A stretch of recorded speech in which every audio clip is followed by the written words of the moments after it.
I had a vision. I saw this big circle and I saw these 4 or 5 little planes flying inside of it. They were trying to get out. That's what they told me. On April of 2013, an American Airlines flight from New York to California was cruising over the Rocky Mountains when their instruments began to fail. Everything on their navigation display started going haywire. The autopilot disconnected. Their altitude and heading information disappeared, and their transponder, the device that helps air traffic control track the aircraft, stopped working. This wasn't an isolated incident. Over the span of just a few minutes, dozens of pilots across Colorado, Wyoming, Montana, and Idaho reported similar issues. It was like an invisible force was jamming their equipment. In the cockpit of United Airlines Flight 1414, the crew noticed their altitude was rapidly decreasing. Their instruments were screwed up. The digital altitude tape indicator was spinning wildly. And then the emergency locator transmitter, which is designed to transmit your coordinates if you crash, activated unexpectedly. Meanwhile, on the ground, air traffic controllers in Denver lost contact with all of their planes. All flights in the area were quickly diverted to nearby airports, but not everyone was able to land safely. Just south of Telluride Regional Airport in Colorado, a small plane came within seconds of colliding with the mountain after its instruments failed. The pilot was forced to put the plane into a steep turn and then descend rapidly through the clouds. He landed safely, but this close call was only the beginning. As the skies over the Rockies cleared, the planes returned. But as soon as they entered the corridor between Salt Lake City and Boise, their instruments began failing again. By now, air traffic control was fully aware something was wrong. A spokesman for the FS said this is a once-in-a-career event. All across the country, pilots struggled to navigate without the aid of modern technology.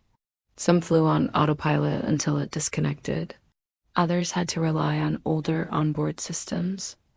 As they raced toward the coast, military radar tracking stations watched helplessly as planes flew right through storm cells and turbulence that should have knocked them off course. Some pilots reported seeing bright lights streaking through the sky. Others said it felt like they were being herded. By now, the news was picking up on the story. Headlines blared about widespread malfunctions in U.S. air traffic control. But as suddenly as it began, everything was back to normal. The skies cleared, the instruments came back online, and the planes resumed their normal routes. Over the next few days, the FAA would release several statements. First, they denied there had been any nationwide blackout. Then they admitted there was a problem, but insisted it didn't affect safety. When a recording of the radio transmissions was released, it sounded fine, just a bit busier than usual. But the FS denials didn't wash with everyone.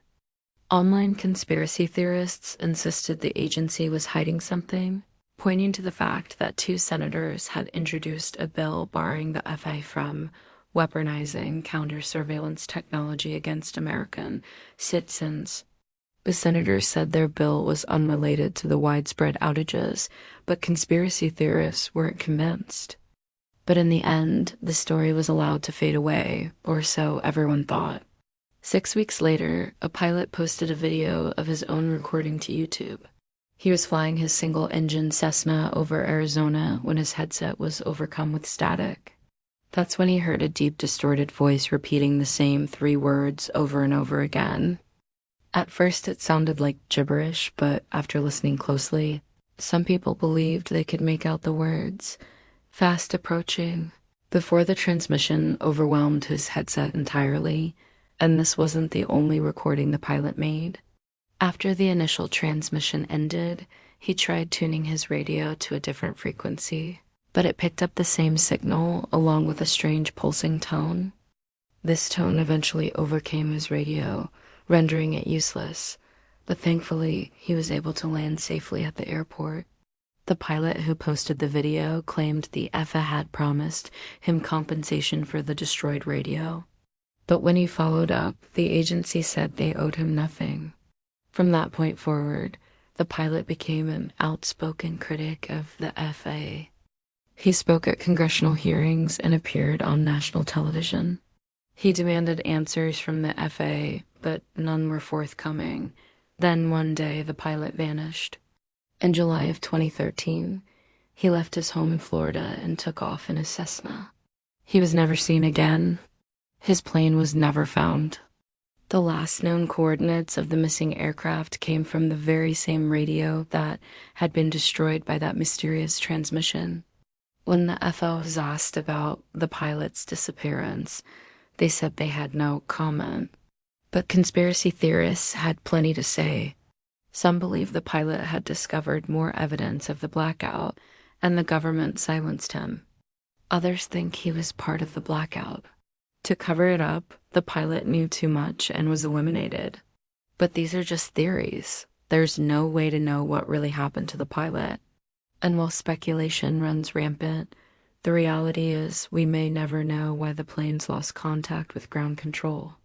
But while the blackout may not be fully explained, there are plenty of mysteries that are far less complicated, like the mystery of how long you'll have to wait to hear the answer to the question, "Are we there yet?" when you're stuck in the middle seat on a long-haul flight. Thankfully, that mystery has already been solved thanks to a new feature in our app. Before you board, you can check out how long each leg of your trip will take. So now you know exactly how long you'll have to endure whatever torture your seatmate has planned for you. If you want to learn more about the blackout, we've included links to some great articles. We'll see you next time.